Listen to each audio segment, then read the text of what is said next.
Olá, sejam bem-vindos ao canal Luz Acesa. Meu nome é Viviane e você está na série Criminal. Para essa semana eu trouxe mais um caso de desaparecimento com mais perguntas do que respostas. Então fica até o final porque eu quero saber em qual teoria você acredita.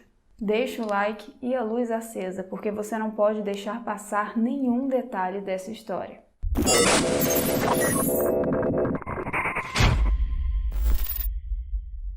Paulette Guebara tinha 4 anos na época dos fatos e era a filha mais nova de Lisette Farah e Maurício Guebara. Eles moravam em Uquislucan, um município próximo à cidade do México. O casal ainda tinha uma filha mais velha que, assim como a mãe, também se chamava Lisette. Então, para não confundir vocês, vou diferenciá-las chamando de Lisette mãe e Lisette filha. Paulette nasceu prematura, com apenas 25 semanas de gestação, e por conta disso era deficiente física e apresentava alguns distúrbios de linguagem. Não conseguia formar frases completas e só repetia algumas palavras isoladamente, como mãe, pai, comida e etc. No dia 21 de março de 2010, depois de terem passado o fim de semana em uma cidade chamada Vale de Bravo, Maurício e suas 2 filhas chegaram de volta na residência da família. Lisette mãe também chegou na casa no mesmo dia, só que de uma outra viagem. Como de costume, Lisette mãe colocou as 2 filhas na cama por volta de 21 horas do domingo. Cada uma tinha o seu próprio quarto e compartilhavam 2 babás, que chegavam no apartamento bem cedo para ajudar a preparar as meninas para a escola. No dia seguinte, as babás, que eram irmãs, chegaram juntas no apartamento para começar os trabalhos do dia. Lisette filha sempre era acordada e arrumada primeiro, porque sua escola abria mais cedo. E nesse dia não foi diferente, pelo menos nessa parte. As babás foram até o quarto dela, a acordaram e a arrumaram para a aula. Então as 3 foram até o ponto de ônibus, enquanto Paulette estava no apartamento dormindo. Ou pelo menos deveria estar. Quando as babás retornaram por volta das 8 horas, Paulette não estava no seu quarto. Imediatamente começaram uma busca por todo o apartamento de 2 andares da família, inclusive no quarto dos pais, onde Paulette costumava ir quando se sentia mal. Não a encontraram em lugar nenhum, mas suporam que Maurício a havia levado em alguma consulta ou algo assim, o que acontecia com frequência. Uma das babás ligou para Lisette mãe para confirmar isso, mas foi informada de que não havia nenhuma consulta agendada para aquele dia. Ao saber que a filha sumiu, ela não alterou o tom de voz e não pareceu nem um pouco preocupada. Maurício também foi informado sobre o sumiço da filha e igualmente não esboçou nenhuma reação. As babás procuraram por todo lado, nos banheiros, debaixo das camas, dentro dos armários, nos corredores do prédio, nos elevadores, mas nada de Paulette. Os guardas do edifício ajudaram a procurar pela garota, mas não obtiveram sucesso. Nem mesmo os moradores viram algo de suspeito por ali. Naquela altura, Margarete Guebara, irmã de Maurício e tia de Paulette, ficou sabendo do sumiço da sobrinha e imediatamente entrou em contato com as autoridades. Uma equipe forense foi até o apartamento e ele foi revistado minuciosamente por 5 vezes, mas nada foi encontrado. As portas e janelas estavam intactas e não havia nenhum sinal de arrombamento ou luta. Pensaram que talvez ela tivesse se levantado e saído sozinha, mas as câmeras de segurança não mostravam nada. Além disso, ela tinha dificuldade de locomoção. Era impossível dar mais do que alguns passos sozinha. Era como se ela tivesse desaparecido no ar. As horas foram passando e nenhuma resposta apareceu. Os pais de Paulette resolveram então recorrer aos meios de comunicação. É importante mencionar aqui que a família era de classe alta. E como nós bem sabemos, quando uma criança de família rica desaparece, a cobertura da mídia é intensa e os esforços policiais não são medidos. Os pais concederam inúmeras entrevistas, principalmente Lisette mãe. Ela disse que Paulette era um anjo, que dificilmente fazia birra e que era muito carinhosa. Sobre a noite dos fatos, ela disse que nada parecia errado, que os cachorros não latiram e que não ouviu nenhum barulho estranho na casa. Naquela altura, o rosto de Paulette estava por todo lado. nas TVs, nos jornais, nas revistas, nos cartazes espalhados pelas ruas, nos grupos de Facebook e nas hashtags do Twitter. Criaram um número de telefone exclusivo para que as pessoas pudessem fornecer informações sobre o caso de forma anônima. E não se falava em outra coisa no país. Ninguém entendia como ela havia sido levada de casa sem deixar nenhum rastro. Maurício trabalhava no ramo imobiliário e Lisete, mãe, era advogada. Por esse motivo, acreditava-se que Paulette tinha sido sequestrada, mas o tempo foi passando e nenhum telefonema foi recebido pedindo o resgate. 6 dias depois do desaparecimento, Lisete, mãe, recebeu uma equipe de reportagem dentro do quarto da filha. Ela concedeu uma entrevista ali mesmo, sentada onde Paulette foi vista pela última vez, em sua cama. Ela segurava o pijama favorito da filha e pediu para que os telespectadores entrassem em contato caso soubessem de alguma coisa. No dia 30 de março, Maurício e Lisete, mãe, passaram algumas horas no Ministério Público do México. Depois de ouvidos, foram transferidos para um hotel sob vigilância constante enquanto a casa era vasculhada mais uma vez. Por volta de meia-noite, enquanto a polícia ainda estava no apartamento fazendo buscas, houve uma inesperada queda de energia. As buscas foram interrompidas por alguns minutos e retomadas quando a energia foi restabelecida. E por volta das 2 da madrugada, um cheiro estranho invadiu o apartamento e o corpo de Lisete Guebara foi encontrado. E pasmem, ela estava no seu quarto, na cama, usando a mesma calça de pijama que sua mãe segurava naquela entrevista.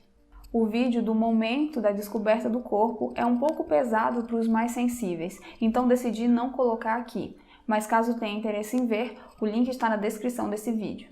Mas como eu preciso que vocês entendam como ela esteve supostamente na cama esse tempo inteiro e ninguém viu, aqui vai uma foto da cama antes da descoberta. Ela foi encontrada neste espaço destacado, encaixada entre os colchões e a madeira do pé da cama. Falo colchões porque ela dormia em 2, um em cima do outro, sabe? Os colchões não chegavam até a madeira, então tinha esse espaço aqui sem nada. Conseguem imaginar o corpo dela estendido nesse espaço aqui? Pois é, ela foi encontrada assim, embaixo da colcha da cama. Os lençóis apresentavam líquidos provenientes da decomposição do corpo. E se esse caso já tinha muitas perguntas sem resposta, imagina agora. Lisete, mãe, concedeu aquela entrevista sentada na cama. Como ela e a equipe de reportagem não perceberam um corpo em plena decomposição bem ali? E tem mais. As babás arrumaram a cama de Paulette várias vezes desde o seu desaparecimento até a descoberta do seu corpo. Como elas não viram nada? E não para por aí. Por conta das buscas, a família se reuniu na casa para ajudar. E diversos parentes dormiram na cama da menina durante aqueles dias. Não dá para acreditar que ninguém viu nada. Alguns peritos forenses disseram que ela estava desaparecida há 9 dias e que seu corpo foi colocado ali 3 dias antes da descoberta.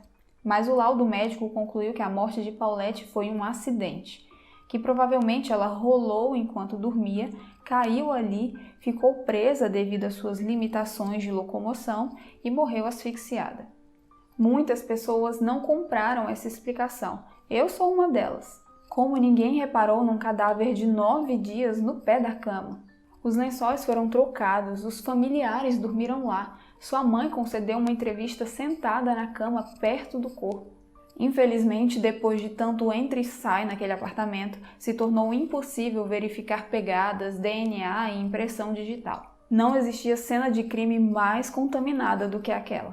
E estes são os principais pontos dessa história.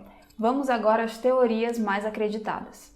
A primeira teoria diz que Lisete, mãe, matou sua própria filha porque ela portava deficiências que demandavam muita atenção e dedicação.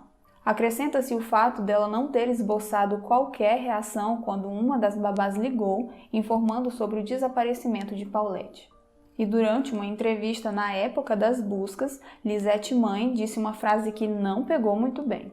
Quando perguntada sobre o que faria caso Paulette não voltasse, ela respondeu que mesmo que perdesse uma, ela tinha outra filha.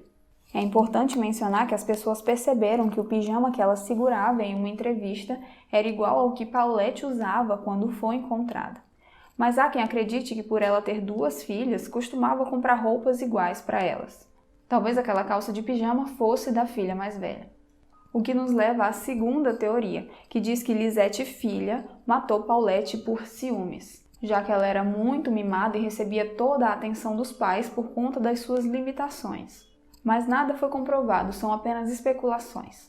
A terceira teoria diz que Paulette estava morta antes mesmo de voltar daquela viagem de fim de semana que fez com o pai e a irmã, lembram? Mas não temos mais detalhes sobre isso.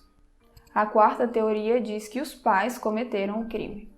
Como mencionei anteriormente, a família de Paulette era rica e influente. E somando-se a isso, o procurador-geral do México era amigo íntimo do pai de Paulette. Dizem que ele mexia uns pauzinhos para que os pais dela não fossem acusados de nada. Quem acredita nessa teoria diz ainda que o casal estava passando por uma crise financeira, que combinaram de encenar um sequestro da filha deficiente para pedir o dinheiro do resgate para os avós dela, que tinham uma boa condição de vida. Essa teoria vai mais longe e diz que o casal colocou a filha em um duto de ar e pediu para que ela ficasse quieta lá enquanto o sequestro era encenado e que ela estava morta quando foram checá-la, já que ela não se locomovia sozinha e tinha dificuldades de fala para pedir por socorro. Então, supostamente, foi nesse momento que os pais pegaram o corpo e colocaram naquele espaço da cama. Dizem ainda que as entrevistas concedidas para a imprensa era só para sensibilizar o público e arrecadar dinheiro. Em muitos casos de desaparecimento como esse, vaquinhas são criadas para ajudar nas despesas das investigações, como foi o caso de Madeleine McCann. Muita gente não engoliu o fato dos pais não se preocuparem no início, já que quem acionou a polícia foi uma tia de Paulette. Tudo nesse caso é estranho. A casa foi revistada 5 vezes e nada foi encontrado. Há boatos de que o promotor pediu para os investigadores procurarem apenas sinais de entrada forçada na casa e mais nada, o que reforça a ideia de que o caso foi manipulado desde o início. E há uma quinta teoria que também envolve a irmã mais velha. Lembra que eu disse que todo mundo estava viajando naquele fim de semana e que Lisette mãe estava em uma outra viagem? Pois é, descobriu-se depois que ela estava viajando com o seu amante. Então essa teoria diz que o casal brigou feio quando se encontrou em casa naquele domingo, que Paulette se assustou e começou a chorar, que a irmã mais velha foi tentar calá-la e a matou acidentalmente durante o processo. Mas também não há evidências disso, são apenas suposições. Durante as investigações, o casal se separou e cada um passou a jogar a culpa no outro, mas nenhum foi acusado formalmente e o caso foi encerrado como morte acidental por asfixia mecânica.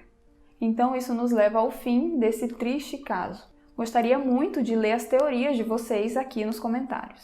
Aproveita e verifica se está inscrito no canal para não perder o caso da semana que vem. Tchau!